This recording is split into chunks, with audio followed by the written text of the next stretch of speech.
we spoke about Tekken Tag 2 and talk about Tekken 7 quite a bit. Let's talk about what you think personally is a better game. I know you said you don't really like Tekken 7. Tekken 7 made you pretty much retire. But like, let's talk about it casually and competitively, because me personally, I'm all for Tekken 7 casually. I think Tekken 7 casually is an amazing game. It's done a lot.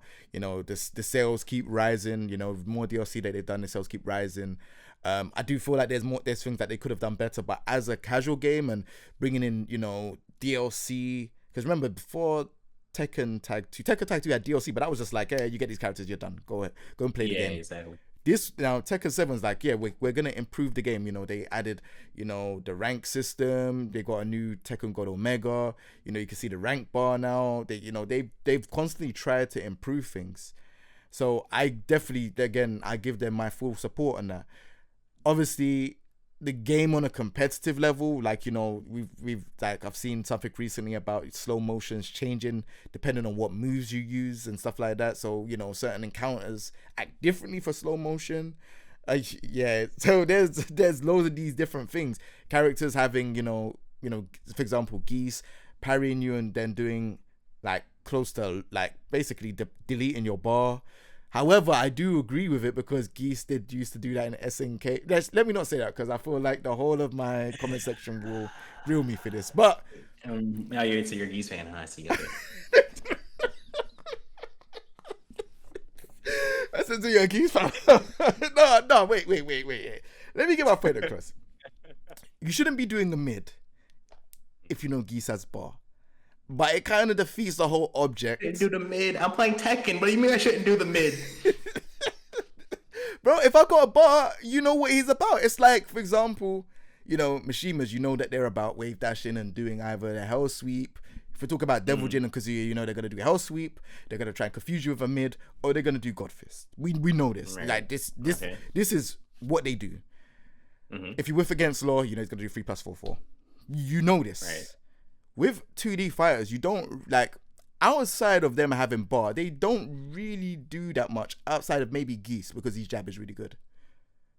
Like, jab, down forward 1. Yeah, but 3. The issue becomes that you can't really do much against them either. So, like, the amount of coverage that Akuma gets out of, like, his jump, his down, the down 3 crushing, is acting as both a low, a low, like starter and it crushes a lot, down, the down 2 keep out, all that stuff. They have really good buttons to keep the game like really small. It's really, it keeps you in small Tekken until they have bar, which is the annoying part. I still think that Akuma's jump shouldn't be jumping over jabs. I've always said that, like, his jump should not be going over jabs because it's like, well, if he's jumping and you've done jab, you should float them. But he's jumping, you're doing jab at high level. You're thinking, oh, he's jumping. I need to press jab. And your jab he's over your jab and he's just done kick, down 2 into fireball and to delete your bar. Now, he's got a mid, low, and high crushing combo starter that is +1 block, but we don't talk about that. I mean, I've said it at the start and everyone was like, learn the matchup. And then, the top players started saying, like, Knee and all those lot were like, yeah, this character's busted. Everyone's like, oh, yeah. He is. But those were the things that I was talking about. Like that, like even like, for example, his sweep, if you block it, it doesn't stagger. Like, why? I mean, that's fine. There's a lot more things to be. It's not fine. It's not fine. It's not fine. I mean, it's like it doesn't matter that that's a stagger in animation, right? It's still like -20 something. It was -24, I think. I can't remember. It's minus a lot. Okay, it's about the same. The range. This is the problem. So like, obviously, you can get up. If we're wrong, you can get up back 3. Oh, well, bro, listen. Yeah, no, the range is really annoying. Yeah. That's what I'm saying. So if you're sitting there and you're blocking and you're like, oh, your character, like, I don't know, with a poor hop kick. Let's say Feng, for example. You've blocked at max range. You can't do while standing free because while standing free has no range. Your hop kick has no range. What are you telling me you're gonna do? Oh, what you're gonna do? Instant while standing forward 3-4. Listen, I'm not a Fang player, but it's tough out here, man. We all had to learn how to fight Akuma with our own tool. Listen, I don't know what to do with Fang when I block that. I don't know what to do with like Jin when he jumps up like that. Listen, it just depends. I don't know. what are the other That's how he's things? designed. What are the other things that you think is like a problem with Akuma? Because it's good to hear. I'm not saying I don't. I'm not, because one thing that people think, because I've seen this a lot of the times when I have my own opinion about these characters, they think that as influencer, if I say something, these characters are gonna automatically get buffed and or nerfed. I wish. I mean, I wish I had that much power. I definitely don't, because I wouldn't be. Heihachi's while standing one is now 13 frames, and now you got Lily doing crazy stuff. Now you got Armor King doing crazy stuff, and this is not stuff that I said. Yeah, they need to be buffed. This is stuff that they had their own decision in doing these things. So, like, what would you think personally, like, you know, with Akuma? Because I know you've played against Akuma a few times. Like, what would you think is like the issue with the character, and what should be changed? So the issue really lies in the 2D mechanics. And I don't really know if there's any other way like around it, right? It is the ability to cancel he cancels his normals into specials, like with the 2D opposite, like, right? So like the Akuma players were sitting on the other side of the screen just doing down two, and like it's a quick little whiff. But if you move forward into it, then you eat the down two, it goes automatically in the fireball, right? So they're doing down two, they're buffering the fireball behind it. That's not a Tekken mechanic. That no other character can do that. No other character can whiff and then go into a combo starter, like for like 130 damage if it connects, and if it doesn't connect, then they lose nothing. That was an issue. The jump is a huge issue that they never really addressed that one. The reason Akuma is such an annoying problem is because you can't just go in and beat him up like for having bad defense, right? If I play against I played against Funko before, like when the game first, when the game was new, we were playing the arcade only stuff, and this dude did not know a single thing about defending his second stuff, right? He did not know anything about defending his strings. He did not know about controlling any ranges. He did not know about any like fundamental, like he didn't know how to throw break really. He didn't have any like Tekken fundamentals. It didn't matter. If he got hit, he was holding up forward. Right? If he got hit, he was holding up forward, he was doing DP. Like and so he was able to play the game with people who spent years developing those defensive fundamentals as if he was on that same level of skill because he was playing Akuma. That was the issue to me. I mean, isn't that a thing that they wanted to open up to skill barrier? Because like in Tekken Tag 2, the skill barrier was like, I know the Europeans are not going to be happy with me saying this, but it basically was Europeans, America, Koreans. And it was like the Koreans were controlling. Now, if you look at Tekken 7, Americans can probably beat Koreans. Europeans can probably beat Koreans. I'll say Europeans, Americans are kind of like, we're kind of neck and neck now. I would say, but we can, like, anyone that goes up, like a Korean could be beaten by, Europe. Like, I mean, a Korean could be beaten by a European or American. Don't you think that's more exciting than, you'll go into a tournament, you see, I don't know, JDCR, you see Saint, Knee, this tournament, that no one's beating them up. They're just gonna bust up all of us, and they're gonna be like controlling the top 8. Do you think it's a bit more exciting? It purely depends on why you're watching, right? So if you are watching to see who gets the you win sign, then it's more exciting, right? But if you are a fan of like the game, right? Like the same, if you're like a fan of the sport of the game, and you like seeing the execution of skill and all that stuff, then it was fine before watching, the person you thought was the better player win, because you were getting a show. You were getting a show of seeing, every moment was really was intense in the game. Every decision mattered, So for me personally, as a spectator, I was more entertained by the previous Tekkens because it was more stuff to entertain my mind with, right? It was more stuff going on. The gameplay was more entertaining itself. But if you don't know what's going on, if you did not know what's going on, then if you were just watching to see who wins the fight, then of course it's more boring to see a game that has more consistent skill and has a bigger skill gap, because you're going to see the same people win the same fight over and over. But the actual process of it happening is way less entertaining in Tekken 7.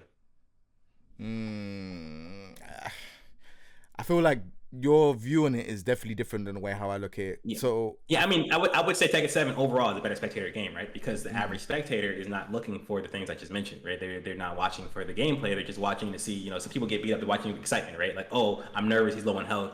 Then Rage Drive comes out or something like that, and you scream, right? mm, More fun for the average spectator. mm, But but I remember like sitting down and like watching gameplay with with other like good players, and we were watching the match happen between the two players, and we were interested in what was going on in the match. And that doesn't really happen anymore. You just get kind of excited at the exciting parts, and you just mm. want to see. You're wondering who's going to win because the game is kind of just a little bit more random. It's crazy you're saying this because it's very, very true. Because I remember watching death matches before, and I'm like looking for why does he do this? Why has he done this and sidestep? Why has he done this and backdash and the person's whiffed and he's just launched them? Like I used to watch a lot of that stuff, and that's what kind of improved me at the end of the Yeah, tag two stages. Tekken 7 kind of had it, but I feel like everyone, because like watching the Green Arcade and watching why certain people doing stuff was okay at the start. And mhm. then I feel like now it's almost like, yeah, with everyone's doing highlights, everyone's doing Twitter videos, everyone's doing, Yeah, combo videos and stuff like that. And it's not about watching a death match we're between. I can't tell you the last time I've watched a yeah. Korean death match or, even Because Pakistan the death interesting match. part of the game is the game is built to have more interesting moments as opposed to having more interesting like sport between two players.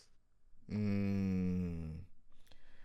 It's crazy you say that, it's actually crazy because it actually makes sense. I don't watch Tekken for. See, I do and I don't watch it. I watch it for the skill based in terms of learning what certain people do with a character, but I don't watch it for like I don't watch it for too long like how I used to. Like before, I used to be like, yeah, Yeah, bro, he done this. Look at this at this time. Yeah, he's done da da da da. Watch that. But now it's like, yeah, it's Twitter, isn't yeah, it? yeah.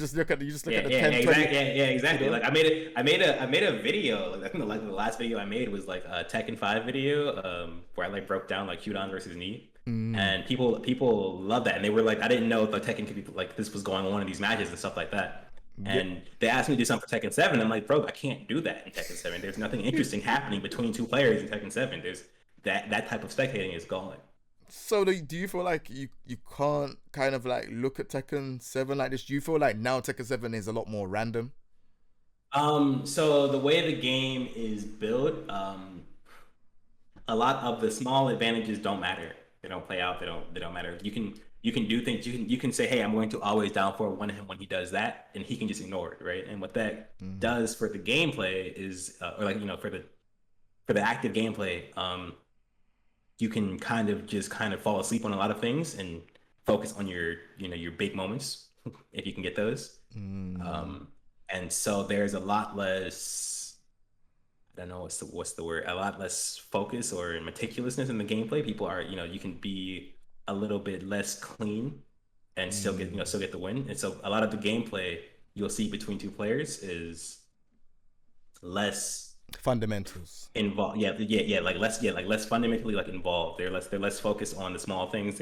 The small things kind of just happen, and wherever those little small pokes, like little down four ones, little down fours, wherever they land, they land. But no player is like really thinking about overcoming those things. And so a lot of it's kind of Mm, like mind off, just kind of doing kind of reacting how you've been trained to in those situations. And mm. that's really like autopilot gameplay. It's not super fun to watch. Yeah, I don't. I think yeah, you could hit the nail right down, but like it actually makes sense. It just yeah, the game. I feel like one thing I would like to say about this game, just to add on top of that, is that I feel like the game kind of has made it a lot easier to kind of like what's the best way to put it? The game has made it a lot more easier for you to kind of control characters where it doesn't allow you to express how a character is. So what I mean by that, for example, if you look at Leroy has a down forward one. If you look at Fakram, he has a down forward one. If you look at like, Kunimi, all these characters have normal down forward ones. Like there ain't a character that has something different. The only one that does is Lydia. Lydia's kind of got this kind of, yeah, just got this move.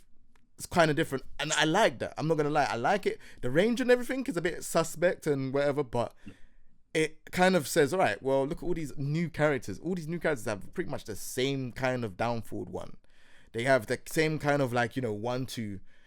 some of them have strings, some of them don't. You know, Gigas has 1-2 by itself, cool, but majority of them have the 1-2s and stuff. But nothing is like a high and a mid, or do you understand what I'm saying? Like it's the only character that has it is probably Modok. But I feel like in this game they need to start changing how characters are, make them feel different. So the issue became that they nerfed the universal tools in this game. And so your movement, right? And your movement is nerfed. The average characters like jab and down 4-1 is not nearly as effective at like controlling forward dashes and controlling other attacks as it used to be. Yeah. So what that did was when they stripped the fundamental tools from these characters, they removed the ability for different characters with their with different identities to be viable. And I said this a lot in season 1. I was like, I think I specifically said you can tell where a character is on the tier list based on how good their jab is, right? In season 1, you had Kazumi, you had Dragunov, you had Devil Jin, and you had like Jack and like whoever else people want to put in season 1 top tiers, right? Yeah. But it was because of the fact that those characters had working fundamental tools. Dragunov, Kazumi, Devil Jin, they had good movement, they had good jabs and good down 4-1s. The other characters who were more expressive, who did more different things, right? Those are all like really fundamental, like basic characters, right? They don't do anything special. They just poke at you, they just jab at you, they down 4-1 you. The other characters, because of the fact that the universal tools got nerfed, they could not really compete using their different identities, using their different strengths and their different weaknesses because they lacked the universal like ability to counter things and be viable. So going forward, the characters that were good, the new characters that Namco made, they made Leroy, they made Geese, they made Bakuran. All of those characters came packaged with the tools you need to be good at Tekken 7, which is the jab, the down 4-1, and all that stuff. So it feels like every character doing the same thing because the only characters that are good are the ones that do that one specific thing. And the Namco goes and tries to buff the other characters by over-tuning their identities, right? Yep. So like, so like Horan, for example, right? They keep giving him new strings. They give him new ways to like mix you up. They give him new damage, all that stuff. He doesn't need any of that. He needs a jab down 4-1 that doesn't put him in a bad situation that are usable. He needs better movement. If you give him those things, then he can express his identity perfectly fine. But they're buffing the parts of the characters that are their unique strengths already, and they still don't function that well in the game. So now the game is really in a weird space where all of these characters are like overloaded, but they can never like execute against the fundamental tools still. So like you play Kazuya and someone's in your face and they're just jabbing down 4-1 on you. If you hit them with Kazuya now, make no mistake, if you hit someone with Kazuya in this game, if you get a launch, you do a ton of damage. Okay, you have the mix-up you need. You get to kill them if you get the hit. But your character is no better than he was before you had all that damage and all that mix-up because he doesn't have the fundamental tools. So Namco has no idea what they're doing. They're overloading the characters in ways that don't need to be overloaded because they nerfed the movement and they nerfed the basic tools in this game. And the only characters you can play are the ones that do the Tekken 7 thing of just kind of fat jab, fat down 4-1, and some pokes. So before I go on to the next question, I feel like I've overloaded you with questions that we didn't say I was gonna do, but this one, it's because I love the game and there's so much questions that where I've kind of given my thoughts, but it's like people don't agree with. But you spoke about Kazuya, and I just want to ask you a question about Kazuya. Do you think Kazuya is top tier right now? I have not paid attention to a patch since season 3. I'm not going to lie to you. So I can't say I'm not up to date with the game. Yeah. I don't know if he's top tier right now, but I remember in season 3, they buffed the electric. After they buffed the electric with on whip recovery, and they they made the tracking better, and then they gave him the tracking health for a little bit, right? Yeah. The character becomes more toxic because if he gets a hit on you, he's going to kill you, like no matter what. But he's still not able to play the game no matter what, right? If you can control him still with those same fundamental tools I was talking about. So it's very annoying to play from both sides now, because instead of being Kazuya and being like, oh wow, which character has stronger fundamental tools, you're like, okay, if I get a hit, I'm going to win. But you don't really get to determine if you get a hit. The other guy doesn't really get to determine, like, if he will play perfectly and not let you get one hit. But if you do get the one hit, then you win. That's not fun gameplay for either party. And both people are stressed because the other guy's stressed trying to not let you get a hell sweep on him. He's trying to not let you get a counter hit on him. And you're stressed because you don't really see a timing where you can do anything because you can't play the game to create a timing yourself. It's crazy because for me, I think Kazuya's top. I didn't put him S in my tier list. You put Kazuya S here? I wanted to. I put him A plus. Just I felt like I should have put him S. Reason being is because he has a new while standing 1+2 move, which is like seen it. Yeah, so is ridiculous. That thing track? Bro, you can't sidestep that. Okay, it's okay. And it's safe. It's safe, right? Exactly. Yeah. Okay. Counter hit knockdown, you get forward 4. Really? But not only that, we ain't even finished with that. No. There's more. So now, I don't know if this is season 3. I think it's season 4. So he has a new tailspin. So it's like the 2 back 1 or something like back 2-1 or something like that. Back 2-1. Yeah, cool. So he has that. Now, this makes a lot of these combos a lot more easier to carry to the wall. And it also allows Kazuya to not have that execution that you needed in the previous games. It's like, all right, well, here's the blueprint. You could do what you want. It's easy. You don't have to have electrics. So if people are doing electric, and then doing the delayed electric, and then doing back 2-1, they carry you to the wall, down forward 1 4. Then while standing, when you get to the wall, while standing 4, down forward 1 2, 1+2. Damage is crazy. And then it doesn't finish there. You could delay. Everyone says, oh, you can delay getting up and all of this stuff. Rubbish. This is what you could have done in the previous games. This game, you can't delay getting up because he does forward 4. That hits grounded. He also has down back 4. That hits grounded. So you don't have no risk at anything. Even when he does his rage drive and his rage drive's finished, do down back 4. Yeah. Come back to me and let me know what happens. But you see the problem with everything you're saying? Kazuya still has to find a hit first, right? And that is why the character is not top tier, because the top tier characters in this game are the ones who can create opportunities for themselves. They can control the rhythm of the game with their pokes or with I guess it's a poke, right? I'm thinking about Falcon Ram, right? You think about Falcon Ram for a second. Instead of controlling the rhythm with his jab, and now he's using like range 3, like big counter hit launchers and all that stuff. But he's still controlling the game, and you might die if you get hit by it. But you're playing like Kazuya, and if you're playing Kazuya, you don't you're gonna kill them if you get a hit, but you don't really get to have a say, and if you get a hit or not. So you kind of just gotta just hope it comes to you. I agree and I disagree. I agree with the set play that you're saying. That's how the Tekken world at high level works. Is that the jab, the down forward 1. Sometimes doing like for example, Leroy has strings, so Leroy, Bob, these characters have strings, so you can kind of like not finish off the string or do the third hit of a string. You're kind of catching people off guard with their timing. Cool. Kazuya doesn't have these stuff, but I guarantee if anyone's doing a down forward 1, most down forward 1s are -1 or -3. Right? Kazuya's do the 1-1. The 1-1. Right. And that's your offense. Your offense is that you've started. It's like you've done 1-1. You're like, if it hits 1-1, it hit 2. And then that's where it starts. Oh, you knocked down Vortex. I don't know what I'm gonna do to you. Maybe forward 4, maybe Hell Sweep, maybe forward 3 to see if you're ducking. You're in a Vortex. Like there's nothing you can do other than just guess right. And that's the problem. This is why I'm saying to people, when I say that I think he's S, it's not because if we talk about Tekken fundamental skills, okay, cool, he's not a S. But if we're talking about we're talking about a tournament character, bro, if I hell sweep you at the start of the game, what are you gonna do? Well, see, listen, that is, how most people have like a tournament tier list and they have like a outside tournament tier list. Okay.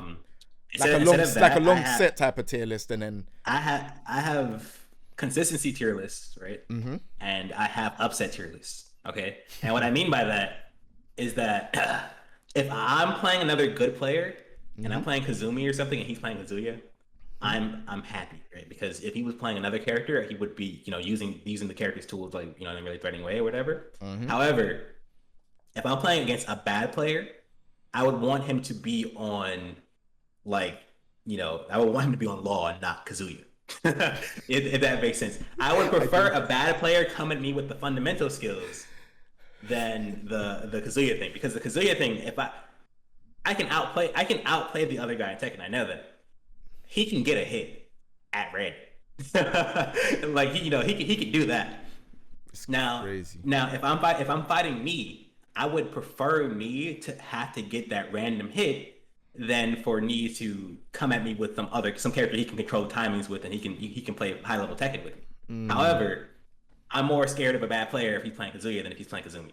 Okay, so so with that established, I think Kazuya is an S tier upset character. I think like Kazuya, like Raven, Akuma is S tier in both. You know, like See, you're like the only one other than me that says Raven is S, because I said Raven is S. Raven's damage. I wouldn't say Raven's S tier in any other situation, right? So like if you ask me which character, like, you know, should you pick if you're trying to win a tournament, I would not say Raven. But if you ask me which character you're trying to pick if you're trying to get 2 games on JDCR, then I would say pick Raven, you know? That's crazy. Simmer down. Simmer now. Couple kicks to your boat. I'm a winner now. Like Eddie with the feet. I'm a killer now. Simmer down. Simmer now.